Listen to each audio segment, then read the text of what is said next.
They learn about abstinence through time travel and limbo. I brought some protection. This abstinence-only educational movie There's no protection against losing our respect for each other. distorts the truth, You lose your ability to love. spews so much misinformation, And that's exactly what happens when you have outside marriage. it just flat out lies. You play, you pay. The film's called If You Love Me, Show Me, and instead of teaching understanding and safety, it preaches purity, fear, and ignorance. Paul had protection.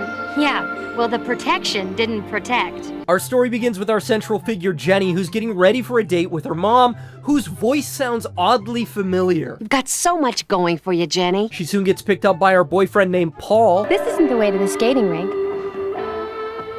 Well, that's never a good sign. This may have just turned into an abduction. Next, they park at a place called Windy Point. Do you have to park so close to the edge? They don't have a working parking brake. Maybe you should set the emergency brake. It doesn't work.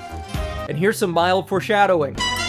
After Paul's inner monologue makes gay jokes about him, If you don't score pretty soon, the guys are gonna start wondering about you. he begins to pressure Jenny into getting what he wants, all the while this fairy character sits in a tree and color commentates their hookup. Oh, come on, girl, don't lose it now. But just as Jenny is about to give in, she accidentally puts the car in neutral, Mike hits his head, and they teeter on the edge of a cliff. Romance is pretty dangerous, isn't it? Racing out of the car to find help, Jenny bumps into the fairy girl who wants to do anything but lend a hand. While Paul's unconscious on the edge of a cliff, the fairy lectures Jenny about her choices. Now inside the fairy's time-traveling truck, Jenny once again bumps the gear shift, this time causing them to go back in time when Jenny's mom was pregnant with her. But this is where things go entirely off the rails when Jenny begins to question her mom on whether or not she waited. We decided to save that for our wedding night. And then out of nowhere, her mom says this. My doctor even advised me to have an abortion. No, don't. It's important to keep in mind that this was planned, they were married, there's no health complications. Why would her doctor just throw that out there? Because it's scary.